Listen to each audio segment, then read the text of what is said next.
Assalamualaikum warahmatullahi wabarakatuh. Perkenalkan, nama saya Muhammad Syamsul Ma'arif. Saya adalah mahasiswa dari UIN Raja Intan Lampung, semester 2 dari Prodi PGMI. Di sini saya akan menjelaskan tentang operasi hitung bilangan pecahan.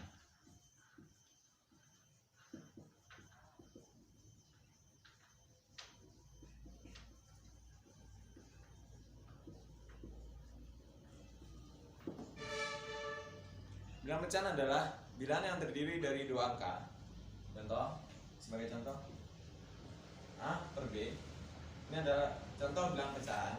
Nah, A ini adalah sebagai pembilang dan B ini adalah sebagai penyebut. Ini adalah contoh dari bilangan pecahan.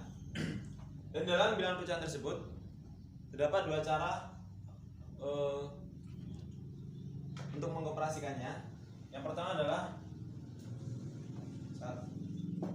penjumlahan dan pengurangan.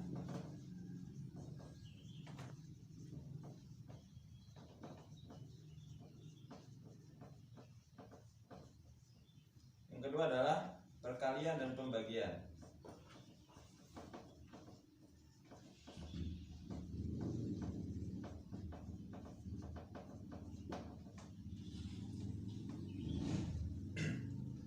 Saya akan memberikan contoh tentang operasi hitung bilangan pecahan yang menggunakan cara pertama, yaitu penjumlahan.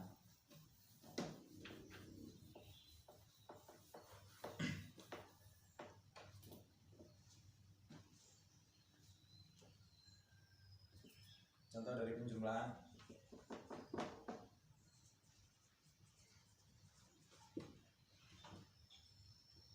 2/3 ditambah 4/3.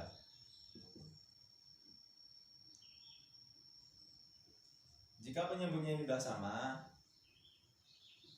ini penyebut 3 dengan 3 ini. Jika penyebutnya sudah sama, maka yang dijumlahkan adalah pembilangnya saja. Jadi 2 ditambah 4/3 sama dengan adalah 6/3.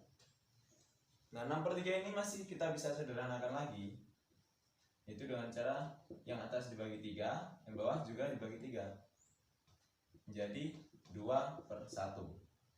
Nah, ini adalah contoh dari operasi hitung bilangan pecahan dengan cara penjumlahan dengan penyebut yang sama. Dan yang kedua adalah dengan cara pengurangan.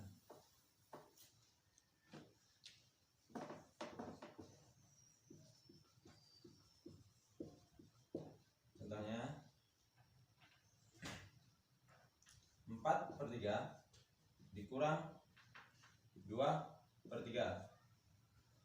Nah, jika ini penyebutnya ada sama ya, sama kayak penjumlahan tadi, maka yang dikurangkan hanya yang pembilangnya saja, menjadi 4 dikurang 2/3 menjadi 2/3. Ini udah nggak bisa disederhanakan lagi ya, karena ini udah paling sederhana, sudah nggak bisa dibagi lagi dengan bilangan yang sama. Nah, ini jadi hasil akhirnya 2/3. Jika penyebutnya tidak sama, contoh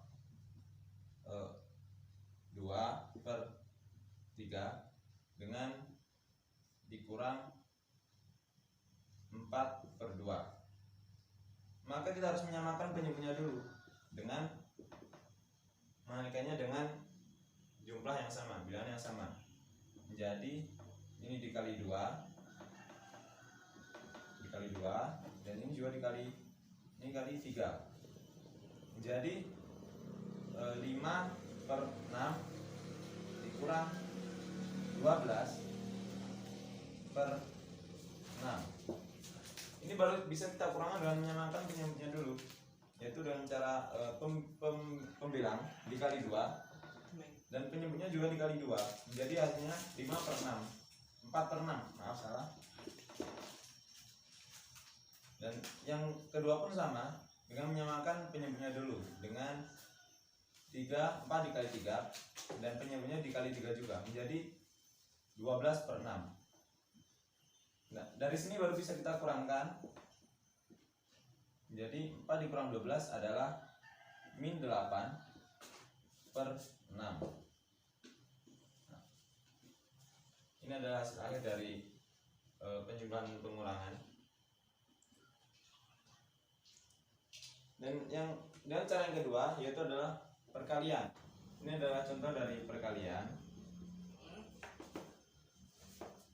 2/3 dikali 2/3. Itu kita hanya tinggal mengalihkan pembilang dan pembilang, penyebut dan penyebut. Tidak usah menyamakan penyebutnya lagi seperti yang penjumlahan tadi. Jadi 2 dikali 2 menjadi 4 dan 3 dikali 3 menjadi 9. Ini jika menunjukkan metode perkalian. Hanya tinggal mengalihkan pembilang dengan pembilang, penyebut dengan penyebut. Yang kedua dan pembagian. Contoh 4/5 dibagi 5/4. Jika kita menggunakan metode pembagian ini, kita harus membalikkan membalik bilangan kedua ini, pembilang menjadi penyebut dan penyebut menjadi pembilang.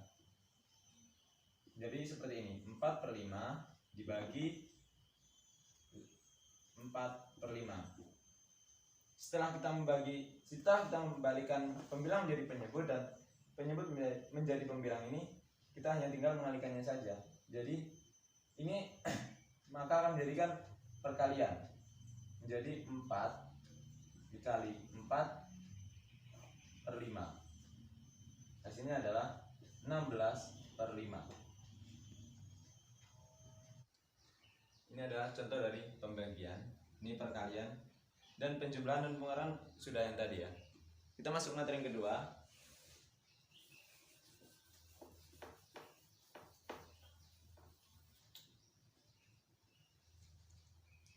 yaitu persamaan kuadrat. Kita akan masuk materi yang kedua, yaitu adalah persamaan kuadrat. Persamaan kuadrat adalah suatu persamaan berorder 2. Bentuk umum dari persamaan kuadrat adalah dengan cara huruf A, B, dan C disebut sebagai koefisien. Koefisien kuadrat adalah koefisien dari koefisien linear B, adalah koefisien dari X, dan C adalah koefisien konstan atau disebut juga suku bebas. Saya akan berikan contoh dari persamaan kuadrat. Himpunan penyelesaian dari persamaan X kuadrat plus 5X plus 6 sama dengan 0 adalah penyelesaiannya seperti ini.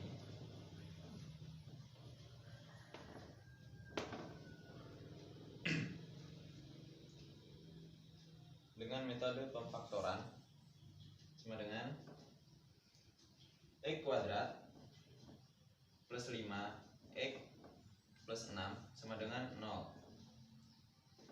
Terus X kuadrat X plus 2 X plus 3 sama dengan 0. Sama dengan X sama dengan min 2 atau X sama dengan min 3.